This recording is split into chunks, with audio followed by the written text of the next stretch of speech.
দর্শক মন্ডলী আসসালামু আলাইকুম। আমি এই মুহূর্তে আছি মঠবাড়ি উপজেলা স্বাস্থ্য কমপ্লেক্স এর সম্মুখে। আমি যদি আপনাদের জানিয়ে রাখি যে মঠবাড়ি যারা স্বাস্থ্য সহকারী হিসেবে কর্মরত আছেন তারা 6 দফা দাবিতে এই জায়গায় আজকে অবস্থান কর্মসূচি পালন করতেছেন। আমরা দেখতে পাচ্ছি যে ইতিমধ্যেই কিন্তু তারা দাঁড়িয়ে গেছেন এবং তাদের যে 6 দফা আমরা বিভিন্ন দাবি দয়ার যে 6টি দফা আছে সেই 6 দফা নিয়ে কিন্তু তারা আজকে এই জায়গায় অবস্থান করতে আসছেন। তা আমরা এ পর্যায়ে যারা এই জায়গার নেতৃবৃন্দ আছেন তাদের অ্যাসোসিয়েশনের আমরা তাদের মুখে সরাসরি বক্তব্য শোনার চেষ্টা করব যে আসলে তাদের সেই যে দাবি দয়াটা কি।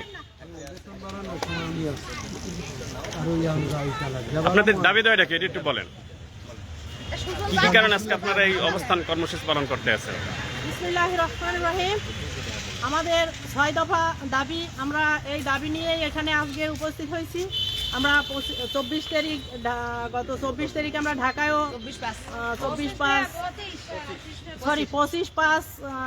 25 আমরা ঢাকায়ও প্রেস ক্লাবে কর্মসূচি পালন করে আসছি।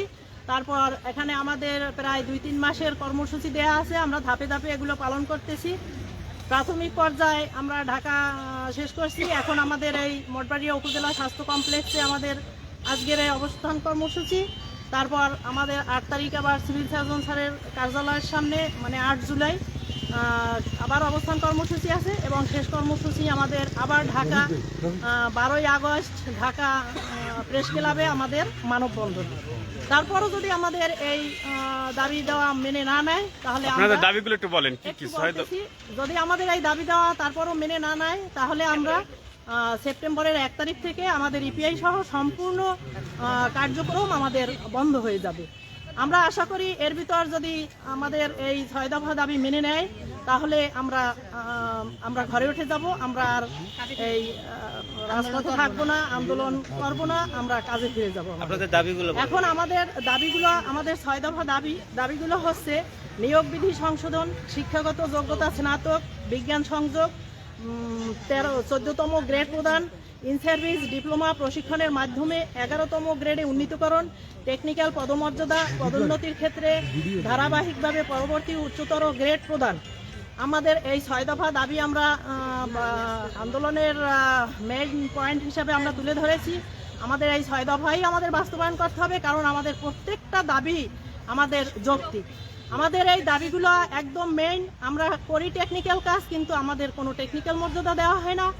আমরা 10টা রোগের টিকা দিই, সেই 10টা রোগের টিকাগুলো হচ্ছে পোলিও, যক্ষ্মা, pneumonia, diphtheria, pertussis, tetanus, hepatitis B, তারপর influenza B, haemophilus influenza B, হাম ও রুবেলা। আমরা এই টেকনিক্যাল কাজগুলো করি। বিসিজি একটা বাচ্চা হওয়ার পরই 42 দিনের মধ্যে আমরা জন্মের পরপরই আমরা বিসিজি টিকাটা দিই। তারপর 10টা রোগ আমাদের এই টিকার ভিতরেই আওতাধীন আছে। একটা বাচ্চা হওয়ার পরপরই আমাদের হাতে তুলে দেয়। আমরা এতগুলো টিকা দেওয়ার পরেও এই টিকাগুলো দিতে আমাদের খুবই ঝুঁকিপূর্ণ। আমরা যখন এই টিকাগুলো দেই তখন কিন্তু আমাদের মন ছটফট করে, কোন সময় না কি হয়ে যায়, কারণ আমাদের কোনো ট্রেনিং দেওয়া হয় নাই। আমাদের বিনা ট্রেনিংয়ে মাঠে নামাই দিয়েছে। এই ট্রেনিংগুলো যদি দিয়ে আমাদের মর্যাদাটা দিত তাহলেই আমরা আর এই আন্দোলনের জন্য আমরা এই রাস্তায় দাঁড়াতাম না। যাই হোক, আমাদের এই আন্দোলন যদি বাস্তবায়ন হয়, আমাদের এই ইন সার্ভিস টেকনিক্যাল ট্রেনিংটা যদি দেওয়া হয় তাহলেই আমাদের আন্দোলন সম্পূর্ণভাবেই সাকসেস হবে। আমরা একটা যেমন ডিপার্টমেন্টে একটা কাজ নিয়েই তারা ব্যস্ত থাকে, আর আমাদের এই ডিপার্টমেন্টটা একের ভিতরে মনে হয় শত শত কাজ। যেমন কাজগুলো এই 10টা রোগের টিকা আমরা যে পোলিও মুক্ত বাংলাদেশ করেছি, এটা শুধু আমাদেরই অবদান। ভিটামিন এ ক্যাপসুল আমাদের খাওয়াতে হয়, ওই যে বাচ্চারা রাতকানা রোগের জন্য আমাদের ভিটামিন এ, অপুষ্টির জন্য ভিটামিন এ, এগুলো যদি বাচ্চারা ভিটামিন দিবসে নাও খাওয়ায় তাহলে আমাদের ঘরে ঘরে গিয়ে তারপরে সার্চিং করে করে খাওয়াতে হয়। করোনার টিকা লক্ষ লক্ষ মানুষকে আমরা করোনার টিকা দিচ্ছি। করোনাকালের সময় দেখা গেছে প্রত্যেকটা ডিপার্টমেন্ট বন্ধ ছিল এবং আমরা একটা দিন ছুটি পাই নাই। আমরা হাজার হাজার মানুষকে করোনার টিকা দিছি। তারপর কেউ বিদেশ থেকে আসলে ঢাকা, চিটাগাং, সৌদি আরব এসব দিক থেকে আসলে আমরা কোয়ারেন্টাইনে রাখছি, হোম কোয়ারেন্টাইনে, ঘরে ঘরে গিয়ে আমাদের এই হোম কোয়ারেন্টাইন করতে হয়েছে। তারপর আমরা এই যে ফাইলেরিয়া নির্মূল করেছি, গুটি বসন্ত নির্মূল করেছি। এর আগে হাজার হাজার লোক ডায়রিয়ায় মারা যেত, এই আমাদের এই স্বাস্থ্য সহকারীরাই এগুলো নিধন করতে পেরেছে, নিয়ন্ত্রণ করতে পেরেছে। আমরা স্বাস্থ্য শিক্ষা দিচ্ছি। তারপর আমরা ঘরে ঘরে গিয়ে ডায়রিয়ার সময়, খুব ঝুঁকিপূর্ণ অবস্থার সময় আমরা তাদের সেবা দেই, আমরা স্যালাইন বিতরণ করি, আমরা তাদের কাউন্সিলিং করি, তা স্বাস্থ্যসম্মতভাবে থাকার জন্য আমরা তাদের কাউন্সিলিং করি। এজন্য কিন্তু ডায়রিয়ার হার সম্পূর্ণই কমে গেছে। এই কাজগুলো সব কিছুই কিন্তু আমাদের কাজ। তারপর আমরা শিশু মৃত্যু হার, এই শিশু মৃত্যু হার আগে 100 জন শিশুর মধ্যে অন্তত 60 জন শিশু মারা যেত, এখন কিন্তু শিশু মৃত্যু হার একদমই কমে গেছে। মাতৃমৃত্যু হার একদমই কমে গেছে, মাতৃমৃত্যু হার নেই বললেই চলে। তারপর এনসিপিএনসি, আমরা একজন প্রসূতি মা যখন গর্ভবতী হয় তখন আমরা 4 বার তার বাড়িতে গিয়ে আমাদের চেক আপ করতে হয়। আবার প্রসবের পর আবার আমাদের গিয়ে তাদের স্বাস্থ্যসেবা দিতে হয়, কমিউনিটি ক্লিনিকে আমাদের স্বাস্থ্যসেবা দিতে হয়। তারপর বাড়ি বাড়ি গিয়ে আমাদের জিআর করতে হয়। জিআর আমরা যে নাম্বারগুলো দেই ঘরে, ওই নাম্বারগুলো দিতে যে কতটা কষ্ট, অনেক কিছু লিখে আনতে হয়, আমাদের ফর্ম ধরাই দেয়, তাতে হাজার হাজার কিছু তথ্য আমাদের আনতে হয়। তারপর হ্যাঁ, ফাইলেরিয়া আমরা নির্মূল করেছি। সোয়ান ফ্লু, লক্ষ লক্ষ মানুষকে আমরা সোয়ান ফ্লু দিয়েছি। মনে পড়ে আমরা চাকরির পরপরই আমাদের সোয়ান ফ্লুতে সারা বাংলাদেশ যখন চোখ রাঙ্গাই ছিল সোয়ান ফ্লুর দ্বারা, তখন কিন্তু আমরা লক্ষ লক্ষ মানুষকে এই সোয়ান ফ্লুর টিকাগুলো দিয়েছি। আমরা সব কিছুই এভাবে টেকনিক্যাল কাজ করি, অথচ আমাদের কোনো টেকনিক্যাল মর্যাদা নাই, আমাদের কোনো গ্রেড নেই। সেই গ্রেড আমাদের মামদাতার আমল থেকে 16তম গ্রেডে আমরা চাকরির নিয়োগ পেয়েছি। সেই 16তম গ্রেড 1979 থেকে এখন পর্যন্ত আমাদের এই গ্রেড এখন পর্যন্ত কোনো পরিবর্তন করে নেই। কিন্তু আমাদের পাশাপাশি প্রাইমারি যে শিক্ষকরা ছিলেন তারা কিন্তু আমাদের সমমানেরই ছিলেন।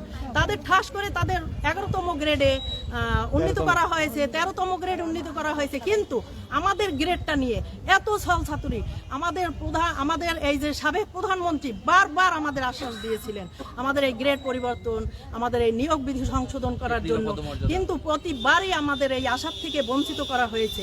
আমাদের এই কাজের জন্য বিদেশ থেকে বহু অ্যাওয়ার্ড পেয়েছিলেন।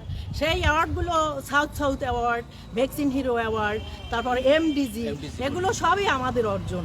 কিন্তু আমরা এতগুলো কাজ করার পরেও আমাদের কোনো মূল্যায়ন করা হয় নাই। আমরা ঘরে ঘরে গিয়ে সমস্ত বাচ্চাদের তথ্য আনি, তারপর একটা নতুন বাচ্চা জন্ম হইলে আমরা যাই রেজিস্ট্রেশন করি, গর্ভবতী মায়ের সেবা দিই, তারপরও কেন আমাদের মূল্যায়ন হয় না, এটাই আমাদের প্রশ্ন। তারপর দেখেন, আমরা মানব শিশুকে টিকা দিই, কিন্তু আমরা কোনো টেকনিক্যাল মর্যাদা পাই নাই।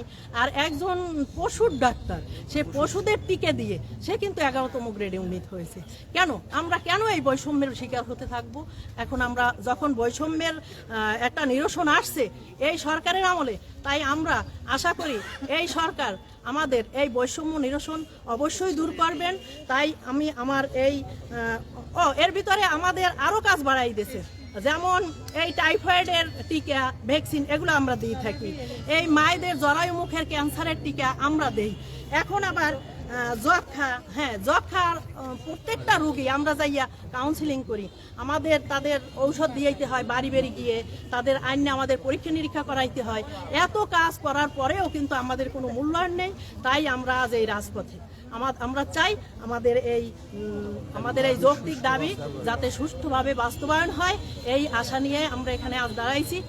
এগুলো আসলে আমরা চাই যে আমাদের এই যে সরকার এখন আসেন তার কানে যাক, আমাদের এই মর্যাদাটা দেখ, তাহলেই আমরা ঘরে ফিরে যাব এবং আমরা আমাদের কাজে আবার আমরা মন দিয়ে কাজ করব। এই বলে আমি আমার বক্তব্য শেষ করছি। আল্লাহ হাফেজ। এর পরবর্তী আমাদের মঠবাড়িয়া উপজেলা হেলথ অ্যাসিস্ট্যান্ট অ্যাসোসিয়েশনের সভাপতি মোস্তফা ভাই এখন বক্তব্য রাখবেন।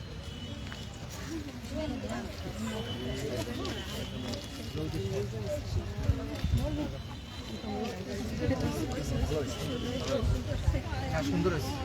আমার বক্তব্য সুন্দর হয়েছে। বিসমিল্লাহির রহমানির রহিম। আজকে মঠবাড়িয়া স্বাস্থ্য কমপ্লেক্সের সামনে অবস্থান কর্মসূচি। এই আমাদের আন্দোলন শুরু হয়েছে 2025 সালের 25শে মে। আজকের আন্দোলন নতুন নয়, এটা গত মাসের 25 তারিখে শুরু হয়েছে। এই আন্দোলন নির্দেশনা মোতাবেক আন্দোলনের অংশ হিসেবে প্রতীকী অবস্থান কর্মসূচি। এই আজকের অবস্থান কর্মসূচি দরকার ছিল না। সরকার মহোদয় আমাদেরকে আশ্বাস দিয়েছিল, আমাদের যে 25 তারিখের অবস্থান কর্মসূচি সেখানে আশ্বাস দিয়েছিল 1 মাসের মধ্যে আমাদের এই দাবি দেওয়া মেনে নেবে। কিন্তু 1 মাসের মধ্যে যদি দাবি দেওয়া মেনে নিতে আজকের আমাদের এখানে আসা লাগতো না।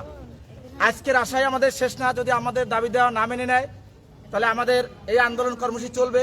এরপর আমাদের 8 তারিখে আমাদের সিভিল সার্জন অফিসে অবস্থান কর্মসূচি মানববন্ধন, তারপর ঢাকায় আমাদের আবার মানববন্ধন, এভাবে 12 তারিখে। এরপর আমাদের সামনে আবার কর্মসূচি, আমরা ইপিআই বন্ধ করে দেবো। আমরা সর্বোচ্চ চেষ্টা করব। আমাদের উচিত গভর্নমেন্টের দাবি দেওয়া মেনে নেওয়া, আমাদেরকে কাজে ফিরিয়ে দেওয়া। আমরা শিশুদের জিম্মি করে, আমাদেরও কষ্ট হয়, শিশুদের জিম্মি করে আমাদের কাজ করতে চাই না। কেন আমাদের দাবি দেওয়া মেনে নেবে না? যদি প্রাইমারি শিক্ষকদের দাবি দেওয়া মেনে নিতে পারে, আমি দেখছি 3 মন্ত্রী সম্মেলন কেন্দ্রের সাবেক প্রধানমন্ত্রীর কাছে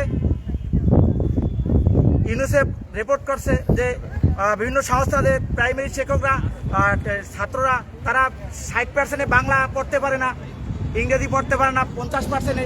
তারা যদি স্কেলের উন্নতি হতে পারে, আমাদের থেকে এমডিজি বিভিন্ন ধরনের বাংলাদেশে একমাত্র স্বাস্থ্য বিভাগ থেকে আন্তর্জাতিক পুরস্কার পাইছে। আর কোনো বিভাগ থেকে আমার জানা নাই এত বড় মাপের পুরস্কার পাইছে কিনা। আর এত পুরস্কার পাইছে সে অবদান আমরা কেন আমরা পাবো না? আমাদের যৌক্তিক দাবি, আমাদের যৌক্তিক দাবি বেশি না। আমাদের টেকনিক্যাল মর্যাদা দিয়ে আমাদের 14 গ্রেডে উন্নতিকরণ, 14 গ্রেড আমরা এখন 16তম গ্রেডে। আমাদের নিচে ছিল প্রাইমারির স্কেল। আমি যখন 2004-এ যোগ দিই 1750 টাকা তার স্কেল ছিল, আমরা ছিলাম 1875 টাকা। আজকে তারা সেকেন্ড ক্লাস অবস্থান গেছে। তারা কোনো পুরস্কার পায় না। আন্তর্জাতিক মানে বিশ্বের শিক্ষাগত অবস্থানে বাংলাদেশের মান অনেক নিচে। আজকে যদি কাজের উৎসাহ না দেয় তা আমাদের কাজও তো আর সামনে কোনো আমরা পুরস্কার পাবো না, আমাদের মন ভেঙে যাবে। সরকার আমাদের যে পুরস্কার আনছে বড় বড় পুরস্কার, আমরা চাই আরো বড় পুরস্কার আসুক। কিন্তু আমরা যদি অভুক্ত থাকি, আমাদের অভুক্ত রেখে তো সরকার মহোদয় সেই বড় পুরস্কার আশা করে না। আমরা যে কাজ করি, আমাদের রিক্সাবল কাজ করি, ছোট ছোট বাচ্চাদের আমরা ভ্যাকসিন দেই। সেখানে আমাদের একটা প্যারা থাকে যে এই ভ্যাকসিন দিয়ে আমরা রাত্রে ঘুমাইতে পারি না। যদি এই বাচ্চাটা মারা যায় কাকতালীয় কোনো ঘটনায়, আমাদের ঘটনা না, হয়তো আল্লাহ মারা গেছে তো আমাদের উপর হামলা হতে পারে। কিন্তু এ বল কোন দায়ভার নাই। একজন শিক্ষক যদি সে একটা বাচ্চা না পড়া পারে, সেখানে আলাদা একটা সাবমিলিটারি করা হয়, তারে আলাদা প্রাইভেট পড়ানো হয়, আলাদা করা হয়। আমাদের একটা বাচ্চা যদি অসুবিধা হয় সেখানে আমাদের সম্পূর্ণ দায়ভার আমাদের নিতে হয়। কিন্তু আমাদেরকে অবক্ত রেখে আমাদের বারবার সাবেক প্রধানমন্ত্রী এবং বারবার সরকার আশ্বাস দিয়েছে। আমি বুঝছিলাম সাবেক প্রধানমন্ত্রী বা আগে যারা আশ্বাস দিয়েছে এরা তাদের থেকে ভিন্ন হবে, কিন্তু আমরা দেখতে আছি তাদের থেকে ভিন্ন না। আমাদের 1 মাসেই কর্মসূচি, কিন্তু আমাদের তো ঘরে উঠে দেওয়া যেত।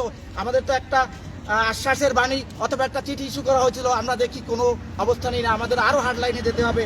এই জন্য আমরা আজকে গার্মেন্টস কর্মীতে আমাদের অবস্থান, গার্মেন্টস কর্মীদের 12,500 টাকা স্কেলে তারা থাকে, আর আমরা 9,300 টাকা স্কেলে। আজকে কোথায় অবস্থান?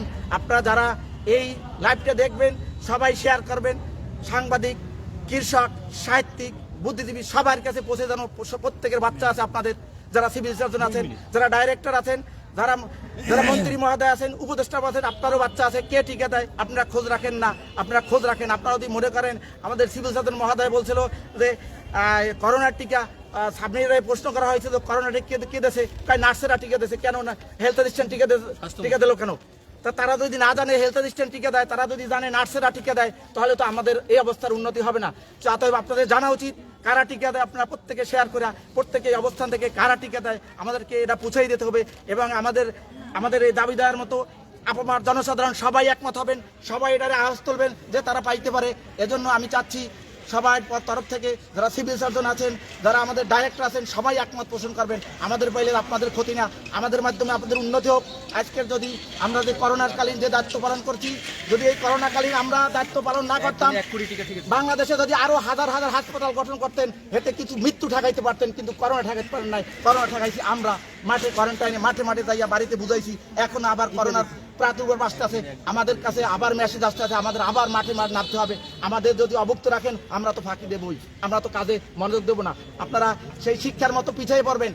শিক্ষায় অনেক বাজেট দেশে, কিন্তু শিক্ষায় বাংলাদেশে যত হাক ডাক দেখ শিক্ষায় অনেক পিছানো, কিন্তু আপনারা আবার স্বাস্থ্য খাতে পিছিয়ে পড়বেন। স্বাস্থ্য খাতে যে কাঙ্ক্ষিত উন্নতি করতে চায় সেটা যদি হসপিটাল কেন্দ্রিক হয় তাহলে আমার মনে হয় উন্নতি করবে না। যত চীনের একটা গবেষণায় দেখছি যত হসপিটাল করবেন তত উন্নতি হবে না। আপনাদেরকে অ্যাওয়ারনেস করতে হবে, সচেতন করতে হবে। এই জন্য আমাদের দাবি না নেন, আমাদেরকে অভুক্ত রাখেন না। আমাদের গার্মেন্টসের শ্রমিকদের চেয়েও আমাদের অবস্থান নিম্ন না রেখে আমাদের দাবি দেওয়াটুকু মেনে না আমরা যেন কর্মসূচি দিতে বাধ্য না হই। আমাদের পিঠ দেয়ালে থেকে গেছে, এজন্য আমরা চাচ্ছি যে যদি আমাদের দাবি দেওয়া না হয় সেপ্টেম্বর মাস থেকে আমরা শিশুদের টিকা বন্ধ করব। এটা আমাদের কাছে আহত করে যে আমরা কেন শিশুদের টিকা বন্ধ করব, আমাদের করার কিছু নাই, আমাদের এই কাজ করতেই হয়। তাই আমরা সর্বদাত্ত একটা স্বাস্থ্য বিভাগের যখনই একটা ফেসবুকে দেই এই টিকাটা শুরু হবে তখনই আমাদের চোখে ঘুম নাই, কেননা এই টিকার কাজ আমাকেই করতে হবে। সমস্ত পানি শেষ পর্যন্ত নিজের দিকে করা হয়। তাই আমি সবাইকে বলবো যে এই আমাদের দাবি দেওয়াটা পূরণ করে যাতে ম্যানেজমেন্ট করতে পারে, সবাই সহযোগিতা করবেন, সবাই আমাদের ঊর্ধ্বতন মহল এদিকে খেয়াল রাখে আমাদের দাবিটা মেনে নেবেন, আমাদের ঘরে ফিরে তুলবেন।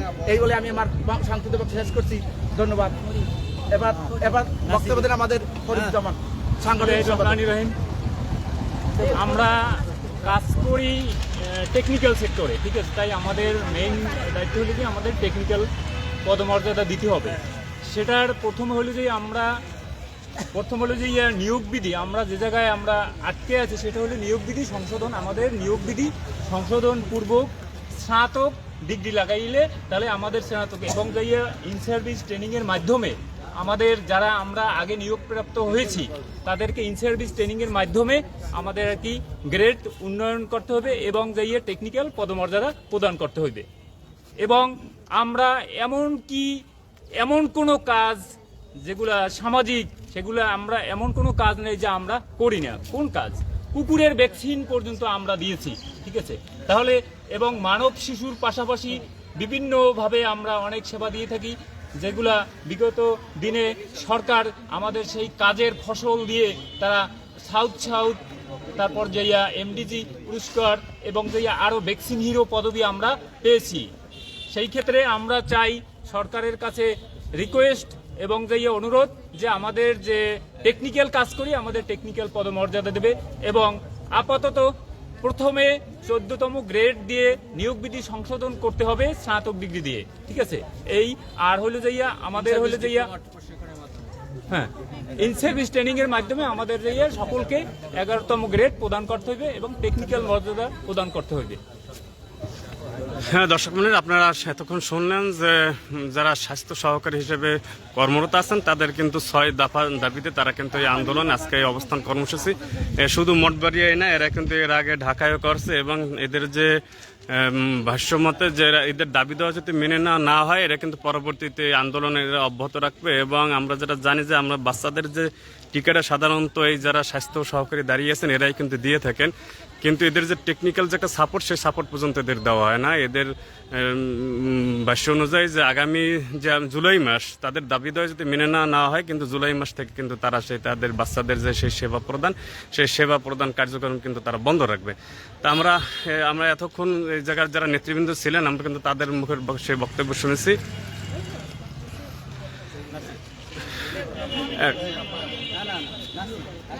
এখন ম্যাডামের নাম কি?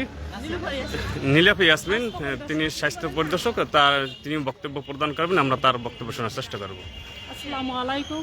অতীব দুঃখের সহিত আজকে আমরা এখানে দাঁড়িয়েছি, যা আমাদের কণ্ঠ ক্ষীণ হয়ে আসে, লজ্জা করে আমাদের কথা বলতে।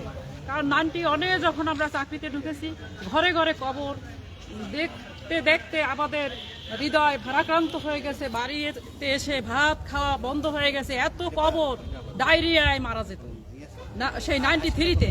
ডায়রিয়ায় যখন আমরা ক্যাম্প করেছি 2 মাস 3 মাস ক্যাম্পে কাজ করার পর ডায়রিয়া আস্তে আস্তে আমরা এত কাজ করেছি মাঠে, যাতে স্বাস্থ্য শিক্ষা দিতে মানুষের ডায়রিয়া বন্ধ হয়েছে।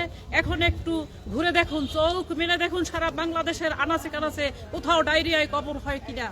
তারপরে আমরা দেখেছি ঘরে ঘরে রাত কানা, সেই রাত কানা শিশুদের আমরা চিকিৎসা দিতে দিতে ভিটামিন দিয়া সারা বছর ভিটামিনের কাজ করতে করতে তারা এখন কোথাও রাতকানা রোগী নাই। স্কুলে তারা একেবারে সুস্থ সবল শিশুগুলা লেখাপড়া করাইতেছে। তারপর হয়েছে বিভিন্ন সময় যতগুলা কাজ আসে, যেমন প্রথম ছিল 6 রোগের টিকা। 6 রোগ থেকে আমরা যখন কাজ করতে করতে বাংলাদেশে ফার্স্ট হয়েছি, তখন আমাদের উপর আরও টিকা চাপিয়ে দেওয়া হয়েছে। যখন শেখ হাসিনা ভ্যাকসিন হিরো পায়, তখন আমাদের উপর আরও ভ্যাকসিন চেপে যায়। শুধু ভ্যাকসিনে চেপে যায়, আমাদের বেতন তো সেই নগ্ন বেতনে আমরা সেই ওই 79 সাল থেকে এ পর্যন্ত চলতে আছি। তাইলে এটা আমাদের অতীব দুঃখের বিষয়।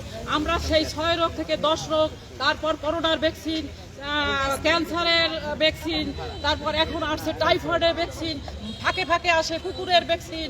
এগুলো দিতে দিতে আমরা এখন খুবই আর্সেনিকের কাজ, ওই যত কাজ আছে, ফাইলেরিয়া, ওই ম্যালেরিয়া, যত কাজ আছে সেগুলো আমাদের দ্বারাই তো মোকাবিলা করতে হবে। কিন্তু ডেঙ্গু যত আছে সব চেপে যায় আমাদের উপর। এই কাজগুলো আমরা করে আসছি আগে থেকেই, কিন্তু আমাদের কোনো বেতন বাতাদি কিছুই বাড়তেছে না। তাই আমরা জোর অনুরোধ করছি, আমাদের দিকে সহানুভূতি করা হোক, আমাদের দাবি দাওয়াগুলো মেনে নিন, তাতে আমরা কাজের ভিতর যেন যেতে পারি, কাজের উৎসাহ পেতে পারি এবং কর্মক্ষেত্রে ফিরে যেতে পারি। আমাদের যেন হার্ড লাইনে ঢুকতে না হয়, আমাদের যেন কর্মবিরতি লাগাতার করতে না হয়। এই বলে আমি আমার বক্তব্য শেষ করছি। খোদা হাফেজ।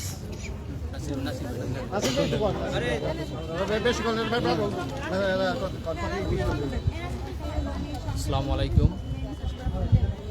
আমি মোহাম্মদ আবু সালে, স্বাস্থ্য সহকারী মঠবাড়ি উপজেলা স্বাস্থ্য কমপ্লেক্স। আমরা দীর্ঘ 1998 সাল থেকে এই পর্যন্ত আমাদের এই যে দাবি দেওয়া জন্য, যেমন 6 দফা দাবির জন্য আন্দোলন করে আসছি। আজকে অদ্যবধি পর্যন্ত আমরা আজ পর্যন্ত কোনো একটা কিছু পাই নাই। আমাদের ক্ষোভ একটাই যে আমরা সেই 1979 সাল থেকে এই পর্যন্ত যাদের চাকরি হয়েছে তারা একই গ্রেডে চাকরি হয়ে একইভাবে তারা রিটায়ার্ডে চলে গেছে, অবসরে গেছে। আমাদের প্রশ্ন একটা, এই পর্যন্ত এর চেয়ে দুঃখজনক আর কোনো কিছু আছে কিনা আমি জানি না। বাংলাদেশের যত ডিপার্টমেন্ট আছে প্রত্যেকটা ডিপার্টমেন্টের ক্ষেত্রে তাদের উন্নতি হয়েছে, চাকরির ক্ষেত্রে উন্নতি হয়েছে। অথচ বাংলাদেশের সবচেয়ে স্বাস্থ্য খাতের সবচেয়ে আমরা মাঠ পর্যায়ে যারা আছি তার সবচেয়ে বড় অর্জন যাদের মাধ্যমে হয়, তাদের কোনো ভাগ্যে পরিবর্তন হয় না এই পর্যন্ত। এই দুঃখটা নিয়ে আমরা আজকে এখানে অবস্থান করছি। গত মে মাসের 25 তারিখ ঢাকা আমরা অবস্থান কর্মসূচি করেছিলাম। সেখান থেকে আমাদেরকে 1 মাসের টাইম বেঁধে দেওয়া হয়েছে। 1 মাসের মধ্যে আমাদের দাবি পূরণ করা হবে, অন্যথায় আমরা মেনে নিচ্ছি 1 মাসের মধ্যে দাবি আদায় না হলে আমরা আমাদের কর্মসূচি চালিয়ে যাব। এই তারিখ ধারাবাহিকতে আজকের এই উপজেলা স্বাস্থ্য কমপ্লেক্স অবস্থান কর্মসূচি। এরপরে আমাদের ধারাবাহিকভাবে যেমন আগামী মাসে আবার সিভিল সার্জন কার্যালয়ে আমাদের অবস্থান কর্মসূচি, এরপর আমাদের মানববন্ধন হবে ঢাকায়। আমাদের প্রোগ্রাম আছে, এরকম আমাদের রূপরেখা আছে সেপ্টেম্বর পর্যন্ত। সামনে আমাদের ক্যাম্প হবে, টাইফয়েড ক্যাম্প। যদি আমাদের কোনো দাবি দেওয়া পূরণ না হয় তাহলে আমাদের এই যে টাইফয়েড ক্যাম্প আমরা বর্জন করতে বাধ্য হব। সাথে সাথে আমাদের এই যে ভ্যাকসিন কার্যক্রম, সমস্ত কার্যক্রম আমরা বন্ধ করতে বাধ্য হব। অতএব আমরা চাই অনতি বিলম্বে আমাদের মাননীয় প্রধান উপদেষ্টা, মাননীয় স্বাস্থ্য উপদেষ্টার দৃষ্টি আকর্ষণ করছি, তারা জানি আমাদের যৌক্তিক দাবিগুলা বিচক্ষণ করে আমাদের দাবিগুলো পূরণ করা হয়, এই আশাবাদ ব্যক্ত করে আমি আমার সংক্ষিপ্ত বক্তব্য শেষ করছি। আল্লাহ হাফেজ। সংক্ষিপ্ত বক্তৃতা রাখবে মোহাম্মদ নাসির উদ্দিন, স্বাস্থ্য সহকারী। বিসমিল্লাহির রহমানির রহিম। প্রিয় দেশবাসী, আপনারা সবাই ইতিমধ্যে অবগত হয়েছেন, গত মাসের 25 ও 26 মে আমরা জাতীয় প্রেস ক্লাবের সামনে 26,000 স্বাস্থ্য সহকারী আমরা টেকনিক্যাল পদমর্যাদার দাবিতে আমরা রাজপথে অবস্থান করেছিলাম। সেই 26,000 স্বাস্থ্য সহকারী ঢাকা প্রেস ক্লাবের সামনে আমরা আমাদের যে যৌক্তিক দাবি, সেই দাবি আমরা সরকারের কাছে আমরা অবহিত করেছি এবং সরকারের উচ্চ মহল থেকে আমাদেরকে বলা হয়েছিল যে 1 মাসের মধ্যে নির্বাহী আদেশের মাধ্যমে অন্যান্য সেক্টর, যেমন প্রাথমিক বিদ্যালয় সহকারী শিক্ষকদের এবং ভূমি সহকারীদের এবং কৃষি ব্লক সুপারভাইজারদেরকে যেভাবে নির্বাহী আদেশে তাদের গ্রেড পরিবর্তন করা হয়েছে, সেইভাবে আমাদের বাংলাদেশের 26,000 স্বাস্থ্য সহকারীদেরকে নির্বাহী আদেশে আমাদেরকে 2টি গ্রেড প্রদান করবেন এই চলতি মাসের মধ্যে। যদি এই চলতি মাসের মধ্যে আমাদের যদি এই দাবি মেনে নেওয়া না হয়, তা আমাদের কেন্দ্র ঘোষিত যে সকল কর্মসূচি আছে সেই সকল কর্মসূচির অংশ হিসেবে আজকে এই সারা বাংলাদেশে 492টি উপজেলায় 26,000 স্বাস্থ্য সহকারী আমরা অবস্থান কর্মসূচি অব্যাহত রেখেছি এবং আগামী 8ই জুলাই 64 জেলার সিভিল সার্জন কার্যালয়ের সামনে আমরা আমাদের দাবি এর জন্য অবস্থান করব। অতএব এই সরকার প্রধানকে বলবো, উপদেষ্টা মণ্ডলীর সকল সদস্য সহ প্রধান উপদেষ্টা সহ সকলকে আমরা বলবো, আমাদের যে যৌক্তিক দাবি টেকনিক্যাল পদমর্যাদা আপনারা অনতি বিলম্বে আমাদের দাবি মেনে নেবেন। যদি আমাদের দাবি মেনে নেওয়া না হয়, অচিরেই যদি আমাদের দাবি আপনাদের প্রতিশ্রুতি অনুসারে মেনে নেওয়া না হয়, তাহলে আমরা আগামী মাস থেকে আমরা আমাদের যে কর্মসূচি আছে 64 জেলার সিভিল সার্জন অফিসার এবং 1 সেপ্টেম্বর থেকে সারা বাংলাদেশে ইপিআই সহ সকল কর্মসূচি থেকে আমরা বিরত থাকব এবং আমরা আমাদের যৌক্তিক দাবি আমরা আদায় করে ইনশাল্লাহ আমরা ঘরে ফিরব। আমরা তাই সরকার প্রধানের কাছে আমাদের দাবি, আমাদের এই যৌক্তিক দাবি মেনে নিয়ে আমরা সৃষ্টির রাজীব আশরাফুল মাকলুকাত এবং ছোট ছোট বাচ্চাদেরকে আমরা টিকে দেই এবং যাদের নিয়ে আমরা কাজ করি এবং এরা এতই ছোট, মায়ের গর্ভ থেকে 42 দিনের মধ্যেই আমাদের কাছে আসে এবং আমরা সর্বোত্তম সেবাটা আমরা দিয়ে থাকি। অতএব আমরা সেই সেবা দিতে চাচ্ছি। আজকে আমরা এই রাজপথে আসতে চাই নাই, আমাদেরকে বাধ্য করা হয়েছে এই রাজপথে আসতে। অতএব আমাদের দাবি অবশ্যই যৌক্তিক। যদি যৌক্তিক দাবি না হয়, তাহলে আমাদেরকে সকল সেক্টর বলে আমাদের দাবি যৌক্তিক। কেন এখনো আমাদের আমলাতান্ত্রিক জটিলতার কারণে আমাদের যৌক্তিক দাবিকে মেনে নেওয়া হচ্ছে না? তাই সরকার প্রধানকে আমি বলবো, আমাদের আজকে এই প্রিন্ট মিডিয়া, ইলেকট্রিক মিডিয়ার মাধ্যমে সরকার বাহাদুরকে বলবো, অনতি বিলম্বে আমাদের দাবি মেনে নিয়ে আমাদের কর্মস্থলে যাওয়ার জন্য আপনারা সেই রকম সুব্যবস্থা করে দিবেন। সকলকে ধন্যবাদ। দর্শক মিলে আমরা এতক্ষণ দেখছিলেন যে মঠবাড়িয়া স্বাস্থ্য সহকারীদের যে অবস্থান কর্মসূচি, এর মধ্যে তারা কিন্তু 14তম গ্রেডে আছে, সেইটা মানে উন্নীতকরণ করে 11তম গ্রেডের দাবি জানিয়েছেন। এইসব 6টি দাবি ছিল তাদের এবং তারা কিন্তু বেশ কিছুদিন ধরে আন্দোলন সংগ্রাম চালিয়ে যাচ্ছেন এবং তাদের সেই আন্দোলন সংগ্রাম যদি সরকার সাড়া না দেয়, তারা কিন্তু পরবর্তীতে আরও বিভিন্ন আন্দোলন সংগ্রাম চালিয়ে যাবেন এবং তারা যেটা জানিয়েছেন যে শিশুদের যে টিকাদান, শুধু শিশু না, তারা বিভিন্ন ধরনের টিকা প্রদান করে থাকেন, সেই টিকা প্রদান থেকে তারা কিন্তু বিরত থাকবেন। তাই আমরা আশা করি যে আমার এই লাইভটি এতক্ষণ যারা দেখছেন সবাই বেশি বেশি করে শেয়ার করে দিবেন। সবাই ভালো থাকবেন, সুস্থ থাকবেন, এই বলে বিদায় নিচ্ছি। আসসালামু আলাইকুম।